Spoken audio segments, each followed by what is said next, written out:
नमस्कार दोस्तों, परमेश्वर मनुष्य बना। शास्त्र यीशु के बारे में क्या प्रकट करता है? इससे पहले कि वह स्त्री से बना, व्यवस्था का अधीन बनाया गया। पढ़े यूहन्ना 1:1 और 3 और 14। आदि में वचन था और वचन परमेश्वर के साथ था और वचन परमेश्वर था। सब कुछ उसी के द्वारा उत्पन्न हुआ और जो कुछ उत्पन्न हुआ है उसमें से कोई भी वस्तु उसके बिना उत्पन्न न हुई। उसमें जीवन था और वह जीवन मनुष्य की ज्योति था, और ज्योति अंधकार में चमकती है और अंधकार ने उससे ग्रहण न किया। और वचन देहधारी हुआ और अनुग्रह और सच्चाई से परिपूर्ण होकर हमारे बीच में डेरा किया, और हमने उसके ऐसा महिमा देखी जैसा पिता के एकलौते की महिमा। पुन्ना 3:13 को पढ़ेंगे। कोई स्वर्ग पर नहीं चढ़ा, केवल वही जो स्वर्ग से उतरा, अर्थात मनुष्य का पुत्र जो स्वर्ग में है।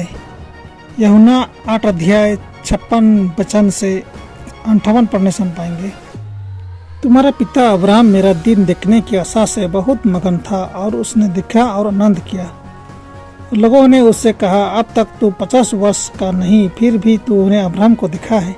यीशु ने उनसे कहा, मैं तुमसे सच सच कहता हूँ कि पहले इसके कि अब्राहम उत्पन्न हुआ, मैं हूँ। दोस्तों, हम मसीह में विश्वास करने वाले हैं, उनकी ईश्वरत्व में और उनके पूर्व अस्तित्व में विश्वास करते हैं। जब यीशु मसीह इस धरती में आया था तब किसका रूप धारण किया था? पढ़ें फिलिपियों 2:6 से 8।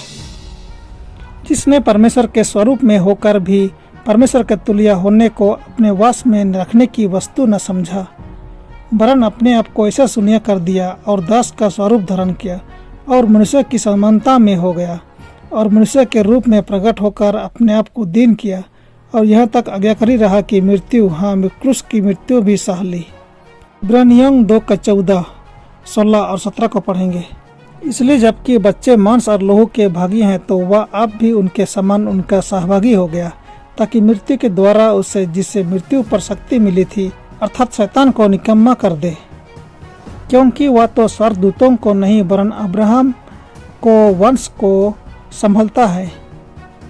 इस कारण उसको चाहिए था कि सब बातों में अपने भाइयों के समान बने, जिससे वह उन बातों में जो परमेश्वर से संबंध रखती हैं एक दयालु और विश्वास योग्य महायाजक बने, ताकि लोगों के पापों के लिए प्रायश्चित करे। दोस्तों, यीशु मनुष्य का रूप धारण किया। मसीह ने स्वयं को मानव परिवार के साथ कैसे पहचान दिया? पढ़े मत्ती 28:10। तब यीशु ने उनसे कहा, मत डरो, मेरे भाइयों से जाकर कहो गलील को चले जाएं, वहां मुझे देखेंगे। 20:17।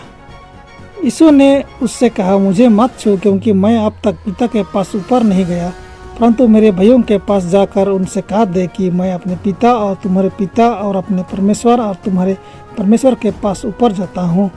नियम 2:11। क्योंकि पवित्र करने वाला और जो पवित्र किए जाते हैं सब एक ही मूल से हैं, अर्थात परमेश्वर। इसी कारण वह उन्हें भाई कहने से नहीं लजाता। दोस्तों, अपने जीवन और अपनी मृत्यु के द्वारा मसीह ने पाप के कारण हुए विनाश से उबरने से भी अधिक कुछ हासिल किया है। यदि हम कभी गिरे ही ना होते तो भी हम मसीह में हम ईश्वर के साथ अधिक घनिष्ठता से जुड़े होते। हमारे स्वभाव लेने से उसने स्वयं को मानव के साथ एक ऐसे बंधन में बांध लिया है जो कभी नहीं टूटता। अनंत युगों से वह हमारे साथ जुड़ा हुआ है। यीशु के जीवन और क्रिया का क्या रिकॉर्ड बचा है?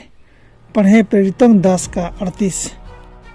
परमेश्वर ने किस रीति से यीशु नसरी को पवित्र आत्मा और समर्थ से अभिषेक किया। वह भलाई करता और सब को जो शैतान के सताए हुए थे अच्छा करता फिरा, क्योंकि परमेश्वर उसके साथ था। परमेश्वर ने यीशु को पवित्र आत्मा से अभिषेक किया, समर्थ से अभिषेक किया। वह भलाई करता और सबको शैतान के सताए हुए थे अच्छा करता फिरा, क्योंकि परमेश्वर उसके साथ था। दोस्तों, आज के लिए इतना ही। परमेश्वर आप सबों को आशीष करे। आमीन।